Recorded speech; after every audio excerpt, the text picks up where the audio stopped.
Thank you for joining us for All Things MSP Live. My name is Eric Anthony. I'll be your host tonight, and we really do appreciate you spending some time with us. Now, you may be asking, what is All Things MSP? We are a community, first and foremost, of MSPs and people around the MSP industry, vendors, subject matter experts, all that kind of stuff, and we're talking about the non-technical side of being an MSP. Now, most of our activity happens in our Facebook group. That's the platform that we've been on the longest. You can join us there at facebook.com/groups/all things MSP. There's about 6,000 members in the group, and somebody is there waiting to talk to you. And we also, if you don't do Facebook, we have a LinkedIn company page. So you can go to linkedin.com/company/all things MSP. Now, last but not least, we also have a YouTube channel. So you can head on over there. This is where you can probably get the best experience watching the live stream because it allows us to interact better through the comments there. But also, we publish a weekly podcast there as well, in addition to publishing it to all of your favorite podcast platforms. But we also post other pieces of content as well. So make sure you go there, you like, you subscribe, you do all the things to make sure you get notified so that you'll know when we post new podcasts, as well as we're doing a new live stream. Now, the live stream is typically every Wednesday night at 7 p.m. Eastern Time. We try not to miss it, but sometimes life happens. Okay, we got about 19 seconds left before we start the show. We'll see you there.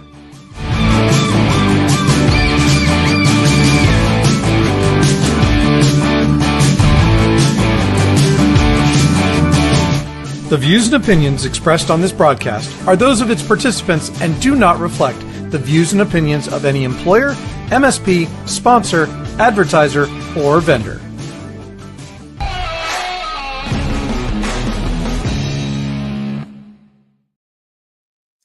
Hey there, All Things MSP crew. Welcome back to another live stream here on All Things MSP. We really do appreciate you being here, and tonight we have a special guest. We have Mike Semel from Semel Consulting to talk to you about CMMC. Now, there's a lot of aspects to CMMC, and there's a lot of things that I think even an MSP that's not that much into compliance can actually do to help their clients who have some type of lower level CMMC requirement. Now, Mike is going to go through a lot of information tonight, and that's going to be, the basis for different things that you are able to do in your business to get more customers, generate more revenue, and just be a more valuable MSP. But before we get to that tonight, we do want to mention our sponsors. Our first sponsor tonight is Easy DMARC. Add DMARC management and monitoring to your MSP services with Easy DMARC. Protect your clients from phishing, spoofing, and impersonation while boosting their trust in your solutions. Easy DMARC makes email security simple, effective, and hassle-free. Visit atmsp.link/Easy DMARC to learn more and start offering DMARC as a service today. And then, of course, we have a brand new sponsor. Our second sponsor this evening is a brand new premier sponsor here at All Things MSP. Please join me in welcoming Helped to the sponsorship program. They're a great sponsor. They're a great participant in the MSP community. And they want you to know that tech support customers don't want to have their call answered by a bot. Who does? And if a real live human being answers the phone, they don't want to have to struggle to understand them. What your customers do want is a tech support specialist who speaks plainly, clearly, and has the skills and knowledge to solve their issue. You want your customers to enjoy that kind of excellent experience. Giving your customers what they want without blowing your budget by partnering with Help. Their US-based experts answer the phones 24/7, 365, serving as your help desk. Check out atmsp.link/helped. That's HELPT with a T on the end, not ED. And you can get more info and find out more about how they can augment your service desk. All right. With that, there's Helped slide. I forgot to press the button to move their slide forward. It's what I get when I use my teleprompter. Okay, In other news, we also have another vendor sponsor here at All Things MSP who has started a new program that we thought we would highlight. And that is the MSP Compliance Boot Camp. It's a 12-week boot camp being put on by Compliance Scorecard. And this is a way for you to, in a 12-week period, be engaged in a small portion every week to get you down the road of getting your MSP compliant first, and then being able to offer compliance as a service to your clients. And then I do need to plug ChannelCon. It is in Nashville this year. Details on the screen. It's too small for it to read. I think it's the... Okay, no, I'm just going to bring it down here and make it bigger so I can read it. July 29th through the 31st in probably one of my favorite event cities to go to, which is Nashville, Tennessee. And ChannelCon, always a great event because it is the most vendor agnostic event. And it's just full of lots of information around the industry. And one of the things that I think is going to be really important about this year's ChannelCon is that this is the first year that ChannelCon will be put on as the new Trade Industry Association, GTIA. Of course, if you haven't heard about that whole split, it's a thing. But my take on it is that the vibe is more exciting and just, I don't know, it's new and different this year. And I think ChannelCon is going to reflect that. And I am very much looking forward to ChannelCon 2025. Now, speaking of sponsors and sponsorships, if you're a vendor in this space and you're interested in becoming a sponsor here at All Things MSP, we do have our 2025 sponsorship prospectus available. And so if you're interested, just reach out to me, Eric at allthingsmsp.com. And last but not least, we do have to mention Marvin B. and his podcast, the IT Business Podcast, which happens right after this one at 8 p.m. And so go ahead and check that out. It looks like he's going to be covering a lot of stuff about ASCII Edge, the one that was in Orlando recently. And as he does, he's probably going to be going over a lot of swag. And I think that's why there's a lot of swag in the thumbnail. So lots of great stuff going on. But we also have a word from the guys over at Empath and Rejection Con. So check out this video.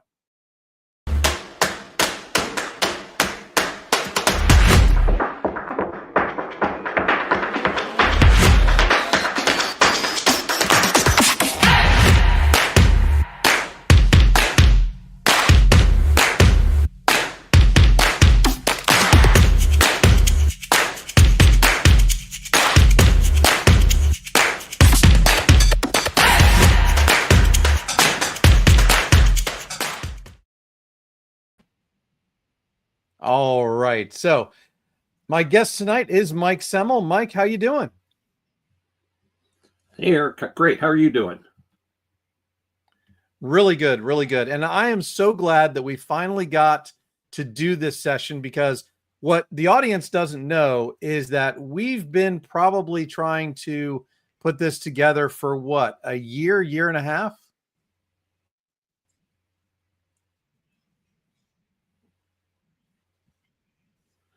Probably. We see each other at CompTIA events and IT Nation, and we say we're going to do it, and then I think life gets in the way. But I'm so glad that you can have me here tonight.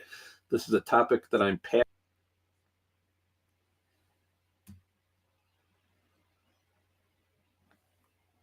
Okay, and we have some internet issues tonight, folks. So please bear with us while we kind of deal with these. Mike, are you ready to go ahead and bring up your slide deck?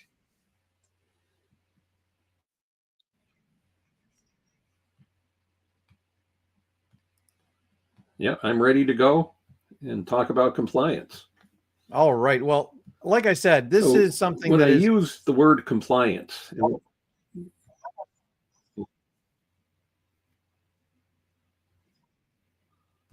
Go ahead, Mike.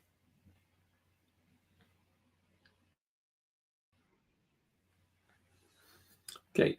So when I talk to MSPs or people even in other industries about compliance, we don't always agree on the term. And you don't have to agree with this, but this is how I define compliance. And I've been doing compliance for over 30 years. And this was long before there were some specific regulations like HIPAA and CMMC and others. Our clients had contracts. We had a client that was building parts and pieces for the space shuttle. They had a contract with Boeing to build the space shuttle, and NASA had cybersecurity requirements in the contract, and that's like 30 years ago. So we've been doing compliance for a long time, and there are a lot of definitions of compliance. And something that people want to talk about HIPAA, or they want to talk about CMMC. But compliance is simply anything someone else makes you do. Laws, regulations, industry requirements. There are ethical requirements for lawyers to keep client information confidential, and that's now a cybersecurity challenge. We see cyber in contracts. Contracts are where people get their money from. They contract with a funding source, and when there's a cybersecurity requirement in there, their funding is on the line if they don't meet that requirement. And then finally, we all know about cyber insurance. All of these things stack up. You don't do them separately. You have to do them all at the same time, and that's a challenge for MSPs. Next slide, please. So when we talk about compliance, a lot of times MSPs will tell me that it's different. I had an MSP tell me recently he was waiting till the third quarter of 2025 to learn about compliance. He was focused on cybersecurity. Well, the problem is that compliance basically puts up some guardrails around the way that you implement cybersecurity. There are things that you may have to do. There are things you can't do. But you can't just apply cybersecurity and hope that it works. It has to be baked into your services, not added on. And the best way to describe this is using a non-technical example. When we all learned how to drive, we sat down in the car and our instructor showed us how the steering wheel worked and how the ignition worked and the difference between the brake pedal and the accelerator and all these things. But then when we went out on the road, they couldn't wait till next week to tell us what a stop sign meant. And it wasn't something separate. So think about driving, which is how you deliver cybersecurity, but think about stop signs and guardrails and painted lines on the road and handicapped parking signs and school buses with yellow flashing lights and stop signs and things like that. All the things that you need to know how to do so you're driving correctly, you don't get a ticket, you don't get in an accident. So when we talk about compliance, think of stop signs and how they affect your driving. That's how compliance affects cybersecurity services. Next slide. This is something that I see every day because I was an MSP. I've also been the chief information officer for a K-12 school district and for a hospital. And we now have a consulting company where we do assessments of clients in regulated industry, cybersecurity assessments, healthcare, financial services, defense contractors, and many of them are smaller businesses that work with MSPs. And the problems that we run into are that the clients fail their assessments because the MSPs aren't diligently delivering the services they promised. We're not talking about having to know compliance. We're talking about things like making sure that systems are properly patched, operating systems and software are current, data is encrypted according to the right regulations and the contracts and the insurance policies, MFAs in place based on what the insurance policy requirements are. When we audit clients, not 10% of the time, 20% of the time, 30% of the time, but 100% clients, we will find that there's a compliance problem, which is a cybersecurity problem that doesn't meet the compliance requirements because of the basic services that MSPs deliver. Now we'll show them what the problem is, they fix it, and clients are assessed or audited by a regulator, by their customers. Now when you have a client that fills out that cybersecurity questionnaire with you, they are subject to audit by their customers. If they have an incident, their cyber insurance company is going to audit them to make sure they're meeting the requirements of the policy. And if it's a big enough incident and they're getting sued, you're the one whose services are being scrutinized. Think about that. When they're outsourcing the cybersecurity to you, that means that when they're audited for cybersecurity, you're being audited. Next.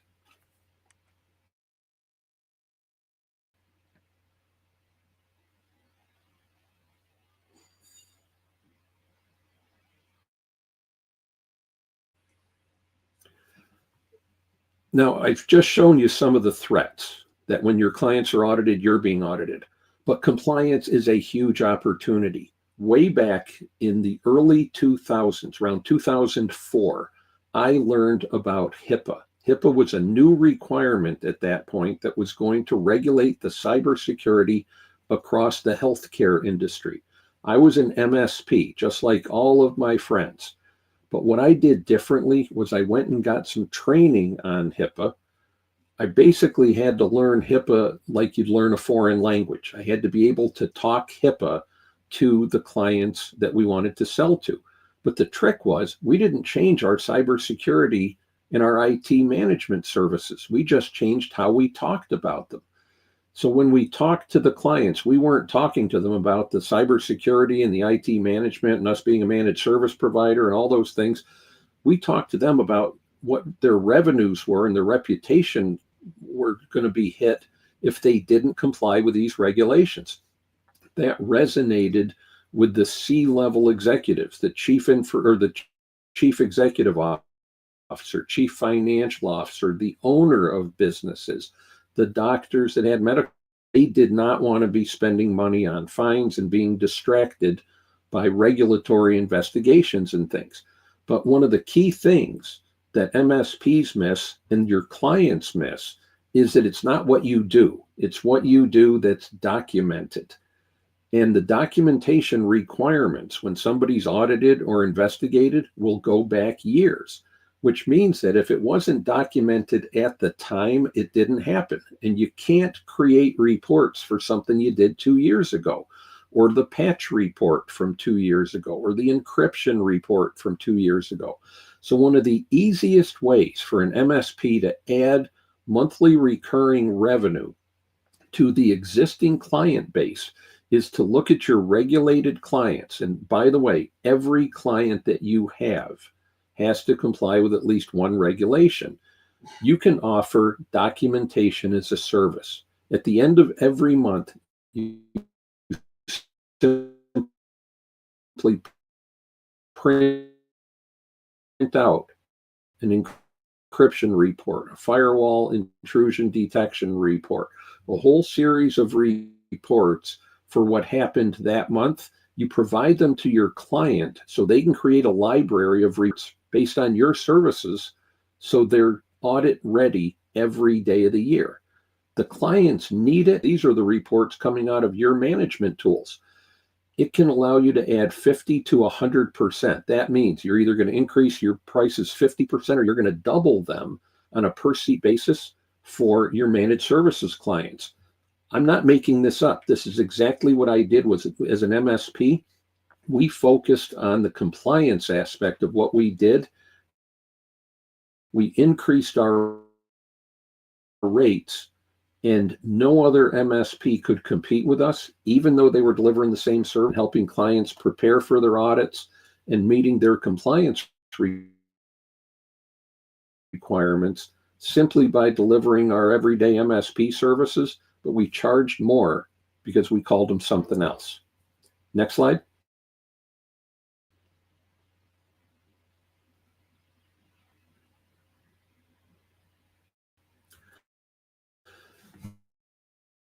So we're going to talk about CMMC, and I'll explain what CMMC is and go into some depth, and then hopefully give you some guidance as to what you want to do. Don't take a lot of notes or try to remember all this, because I'm going to give you an offer at the end to get our CMMC desktop reference guide free and access to a full webinar that I did for MSPs on CMMC. But before I start, who you listen to about CMMC matters. There are a lot of people in our industry today talking about CMMC. I've been getting calls from MSPs who are saying that some of their competitors are saying that they're CMMC assessors and they have different certifications. We had another one send me a screenshot from a forum that he's on within his peer group. And one of the members was saying that he was certified in CMMC. The problem is that there's only one certifying body, and you can go out and validate credentials when it comes to CMMC to make sure that when you're listening to somebody talk about it, or somebody wants to educate you on CMMC, that they have the credentials to prove it. So at the top of the list, we have CMMC wannabes. These are people that talk about it, sound authoritative, but they don't have any formal training or certifications. Remember, there's only one place you can get a CMMC certification. There are different companies that offer the training, but there's only one accreditation body that approves the training material and allows these organizations to be certified, and you take your tests. There are people that are known as CMMC, where I started out in CMMC, and I'm still a registered practitioner. The problem was that they oversold that training and told us, take the registered practitioner training, pay us like $500, and we'll put your name up in the marketplace so people can find you as a CMMC authority. The problem was it was about 6 hours of training. It's outdated, and you pass a quiz, which could be an open book quiz. There's no proctoring or anything. And what I can tell you is that I was absolutely shocked when I went for my CMMC certified professional training and realized how little I knew when I was a registered. Now, as a CMMC certified assessor, I'm talking to people who are telling me that they're doing things which are completely wrong and don't meet the CMMC requirements. But the problem is that they're saying, well, we learned this from have enough training. Registered practitioners do not have enough training to properly prepare a business to pass a CMMC Level 2 assessment. We'll talk about the assessments here in a minute.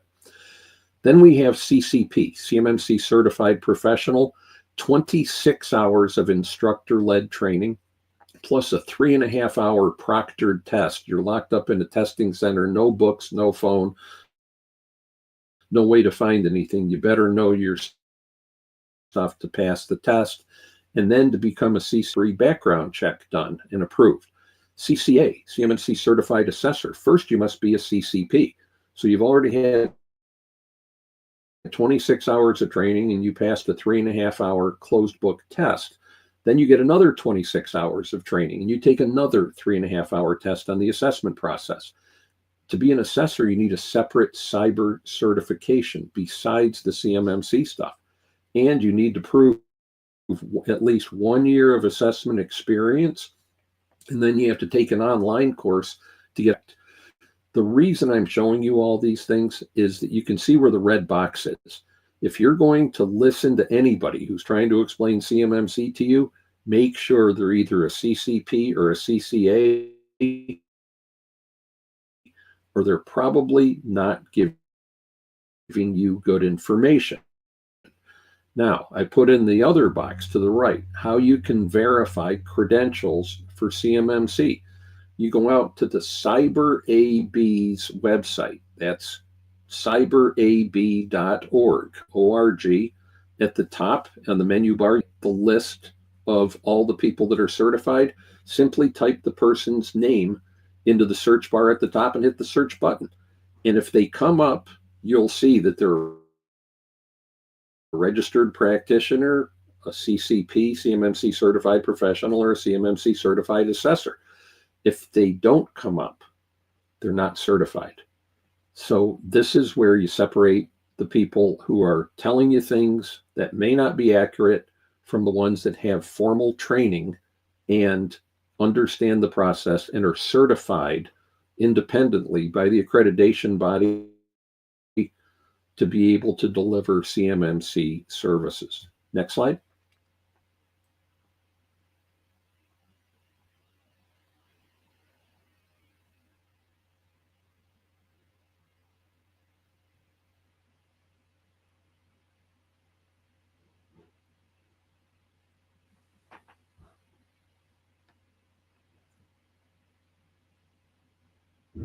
So what is CMMC? CMMC is the Cybersecurity Maturity Model Certification. That's another way to tell people that know CMMC, and from some that don't, they don't even know what the initials stand for. It's a new cybersecurity assessment requirement for defense contractors. Notice I said it's a new assessment requirement. It's not a new cybersecurity requirement. This is actually an assessment process of cybersecurity that was supposed to have been implemented back in 2017, but audits of defense contractors showed that they did not implement the cybersecurity. So the Department of Defense reacted, some people say overreacted, and said, if you're going to take the money from the U.S. taxpayers and you're going to handle information about our war fighters who are putting their lives on the line to defend our country, then you're going to pass an independent cybersecurity assessment. And they built a whole new process to do this. The independent assessments are now costing $30,000 to $100,000 just for the assessment, just for the assessors to show up and go through the requirements and validate if the organization is meeting them or not meeting them. It's a whole new ecosystem. It's a whole new language, and we've seen before, all new processes. This is unlike anything prior. That's been one of the things that I've heard from defense contractors and MSPs. This can't be this way because we've never seen an audit process like this. That's right. There has never been one. This is different. When we're dealing at the level 2, which is where organizations, businesses may have what's called controlled unclassified information, there are requirements for that data to be stored in FedRAMP cloud services and encrypted with FIPS encryption. I went to a webinar where we explain these things, but the bottom line is some of the basic tools that you're using, particularly things like your backup solutions, do not meet these requirements. If you take the most popular backup solutions in the MSP environment, you can't use them for CMMC. And this is because the companies knew that CMMC was coming, maybe hoped that it wasn't going to show up because it took a long time, did not invest in the cybersecurity and the infrastructure that they needed to meet the requirements. And now that CMMC is official, it's going to take them years to catch up. So this is something that's different. The big challenges here is that defense contractors must achieve a perfect score for 320 assessment objectives. If you're familiar with CMMC, you know that there are 110 practices. But when you go to the assessment guide, there are 320 items that must be proven to show that you've implemented the 110 practices. If you do not have a perfect score, you can immediately fail your assessment. Next slide, Eric.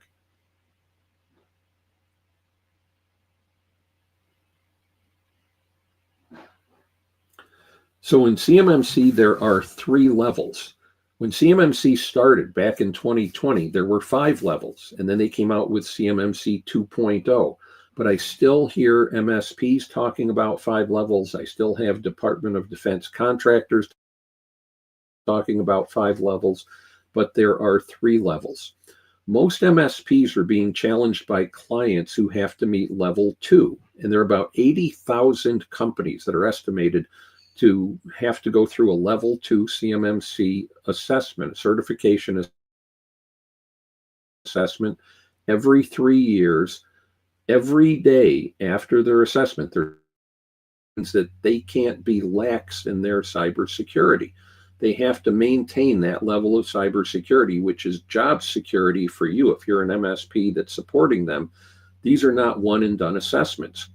And these are big challenges for MSPs at level 2. A lot of things you need to do that you're probably not doing now. But MSPs are ignoring a lot of opportunities to help the over 100,000 defense contractors that are only at level 1. Level 1 only requirements, and any MSP can deliver those. You don't need special tools. You don't need special products or services or backup utilities or security tools. That's an annual self-assessment. Whether it's level 1 or level 2, a senior leader in the organization. Now, just like in our businesses, we may be a small business with an owner, we may be a larger business with executives, but a senior leader, either an owner or an executive, will have to legally attest that their cybersecurity meets all the requirements. And if they're caught misrepresenting their cybersecurity, they can be penalized under the Federal False Claims Act. And that can go against either an individual executive or the corporation. And if they're found guilty, basically, of defrauding the government, they have to repay 3 times the amount of money they took from the government. Next slide.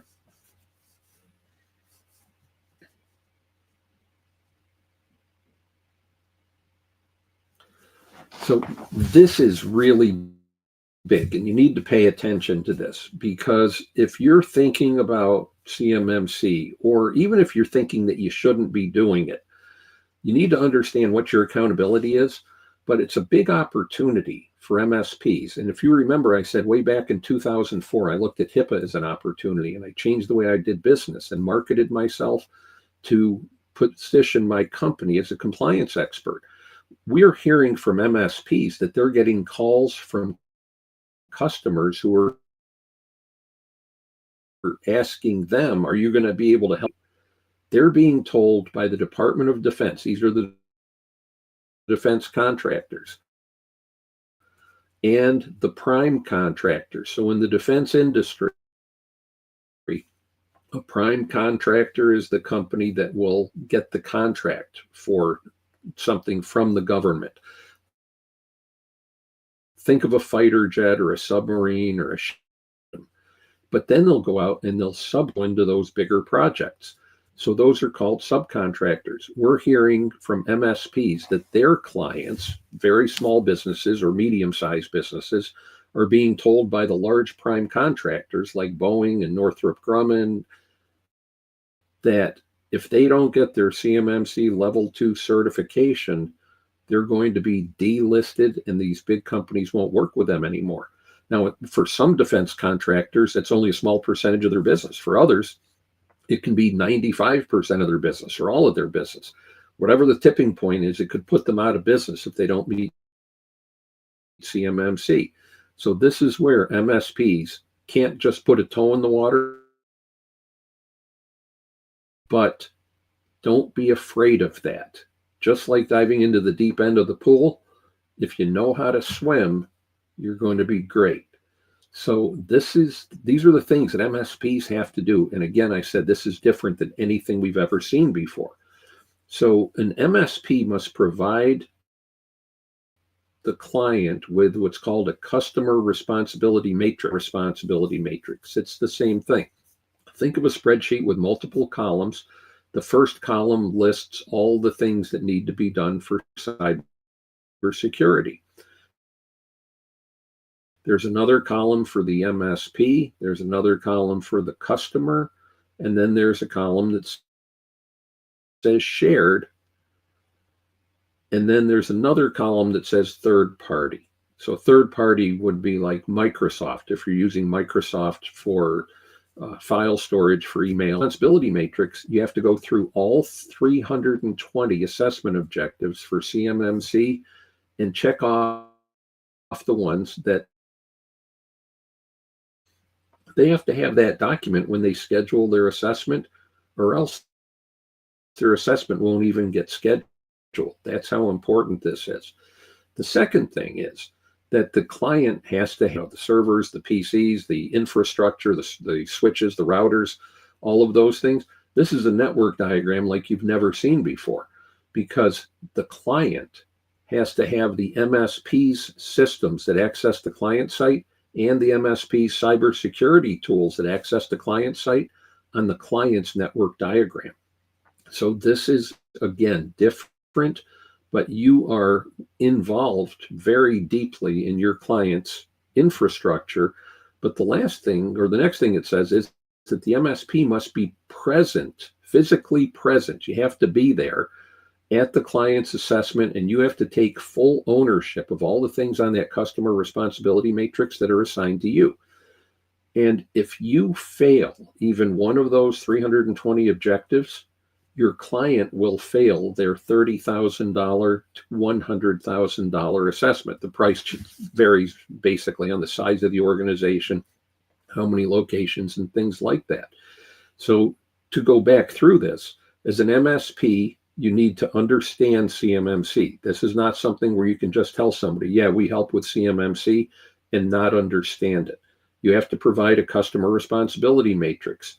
Your infrastructure that accesses the client site becomes part of the client's network diagram. Same thing with your security tools, or if you're selling SOC as a service or a SIM solution. All of these are on the client's network diagram. You have to be at the client's assessment and take ownership. And remember, this is a perfect score requirement. If you fail one thing, your client fails. And I can tell you for sure, they're not going to be happy with you if they fail and they have to pay another $30,000 to $100,000 for an assessment because you failed something. Next, Eric. Now, we've talked about all these things that may be scary, but here is the gold. And you can see right up at the top, I love MRR. I started out in this industry so long ago that we weren't called managed service provider. In the break fix business, we were delivering services, and after we set up a client's network, the next opportunity to make money was if something broke. Well, with managed services, we were able to charge monthly fee. I'm not going to have to explain that to you, but some of you may be so young you don't remember what the old days were like. I just did some basic math, and I used our numbers from when I was an MSP. We were making about 60% profit margin on our services. We had to fine tune them, we had to hone them, and make sure that basically we were doing as little work as possible manually. We weren't going out to client sites, we were managing remotely. I wish I was still an MSP using all these new AI tools that can automate this stuff even further. But it's this simple, and this is not just compliance. This has to do with any regular cybersecurity deal or IT management deal. If you can add just one $2,000 a month monthly recurring revenue, that client will have paid you enough that you will generate, this is the profit, $43,000 in profit. Just one client. If you've got a sales and marketing engine that can bring in one, you can earn $226,800 in profit. So a $2,000 a month client could be 10 seats at $200 a seat. It's not that big a client. And look at the amount of profit that can come in from that client at 60% margin. But then when you move up the food chain and you've got clients with higher level compliance responsibilities or CMMC, adding just a $6,000 a month client at 60% margin will generate $129,600 in profit in 3 months. That's just adding $6,000 in revenue from one client over a 3-year period. But if you can use your sales and marketing engine to get one per quarter, a $6,000 a month client, and getting a new one every 90 days at 60% margin, you can generate over $1 million in profit. These are huge opportunities. And the reason that I think compliance is so compelling is that I've heard all the stories and I've heard all the excuses from doctors that didn't want to comply with HIPAA and things like that. But there are business owners, business leaders, executives, even doctors who understand that they have a lot of risk when it comes to cybersecurity, and they're willing to invest and they're willing to pay a premium. That's how I made my MSP businesses successful. And a $6,000 a month client every quarter was not something that was out of our capability. And that's why we became so MSP. Next slide, Eric.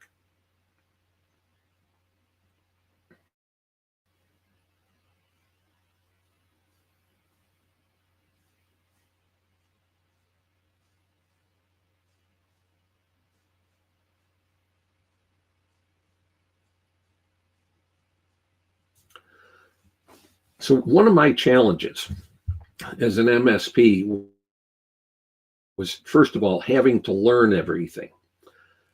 And if you remember, I said I learned compliance back when HIPAA was starting. And HIPAA was like the first regulation and made it meet cybersecurity requirements.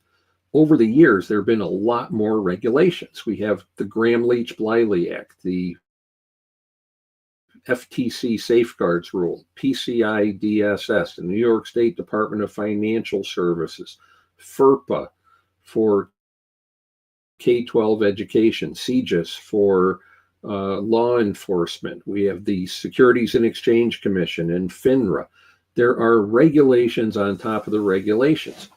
The problem that I've seen over the years is that MSPs just learn, and one of the excuses that I hear, which is legitimate, is it's so hard to learn all of these different requirements.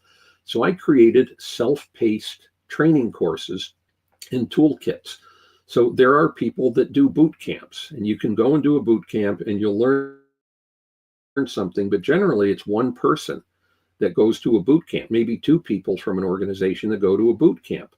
I always question the credentials of the people that are teaching at boot camp. As I've told you, I'm certified in CMMC. I'm also certified in HIPAA.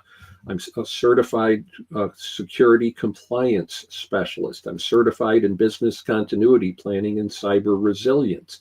The reason I'm telling you these things is that I've got a lot of formal training. I've got hands-on experience as the CIO for a hospital in a K-12 school district, and I've done assessments now for over 20 years. So we put together 3 training classes. The first one is an entry-level course for MSPs, but it's not just a one-and-done course.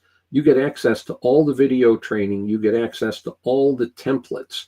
You get access to all the reference material in one place, and you can share this across your workforce, and you can have up to 10 people from your company using the training. So Compliance Essentials covers CMMC Level 1, HIPAA, FTC Safeguards Rule, and it's a list of cybersecurity processes that if you deliver these to your customers, you will not, even without learning the regulations. So Compliance Essentials, every MSP should start with, and use this to train your current staff. When you hire new people, you bring them on board. And remember, I showed you all that return on investment previously, how fast you can build up profits. If you invest in Compliance Essentials and you add just one client, one $2,000 a month client, your return on investment is 22 times what you pay for the training. Compliance Mastery is a higher level course where you may have to implement compliance in your own business because of the clients you work with, and you may want to deliver compliance services to your clients. It includes the Compliance Essentials. If you invest in Compliance Mastery and you add one $4,000 a month client, and this is a higher amount because they have more requirements, you can charge them more for your services, you're going to get 43 times your investment back over 3 years. And finally, CMMC for MSPs. Nobody has done this. Everybody else is teaching class and having peer group meetings and things like this. We've taken all the CMMC Level 2 requirements, all 320, put them into a course where we also give you templates for things like that customer responsibility matrix, for systems security plan. These are all requirements within CMMC. We have a sales kit that teaches your sales reps. This is all focused on MSPs, teaches your sales reps how to sell to defense contractors. We have a tech kit for your own team so that you can deliver services that meet the CMMC requirements. And again, all 320 are in there. And this is not a one and done boot camp. This is something you can keep and use every day. And finally, there's an owner's kit. If you remember, I said the owners have to sign off on CMMC. This is a video to show an owner of an organization that has to sign off what they need to be looking for so that they'll be willing to put their signature and legally attest that cybersecurity is in place. This is a way for you as an MSP to bond with the owner. I don't have time to talk about it tonight. We also have a monthly association that meets on a regular basis to talk about cybersecurity and compliance updates and ways that MSPs can sell more cybersecurity. Eric, next slide. So on this slide, you see the QR code and you see some links. I've written a CMMC desktop reference guide. It's 32 pages. It's been updated at least 8 times. We just updated it in the last couple of weeks with some new CMMC information. This is going to be my gift for you because you're a fan of all things MSP. All you need to do is either use the QR code or go to this website. You'll see the link here for Semel, SEMEL, cmmc.com/ATMSP. Click on that, fill out your information. You'll be able to download the 32-page reference guide and watch my CMMC for MSPs webinar, where I go into more detail about CMMC. And Eric, I think you know Josh, and I sent this desktop reference guide out to a group of my friends, and I got an email, an actionable CMMC reference document he's read of many. And this is free. So there's no reason not to get it. It's written by me. I'm a certified assessor. It's got references. It's got this whole CMMC scoring system in it. And it answers a bunch of questions. If you want more information about my company, the link's there.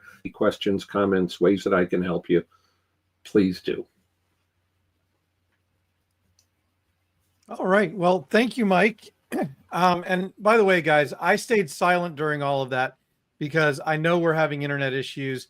I know that there's a delay with my audio getting to Mike somehow.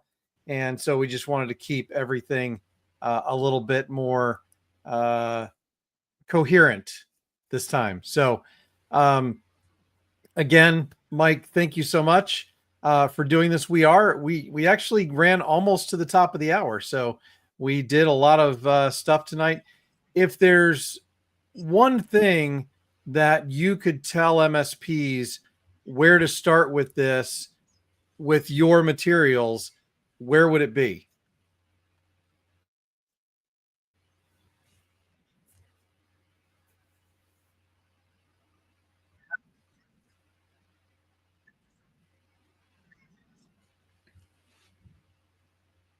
Thanks for having me, Eric.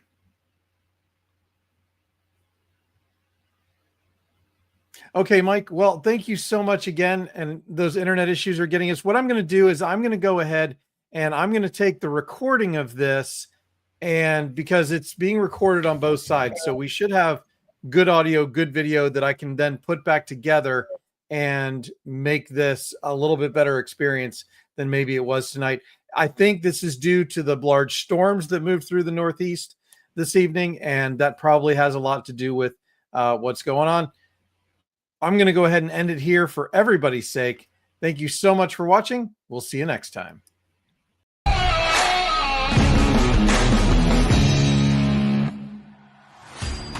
Hey, thanks for watching All Things MSP Live. You can reach me, Eric Anthony, at eric@allthingsmsp.com.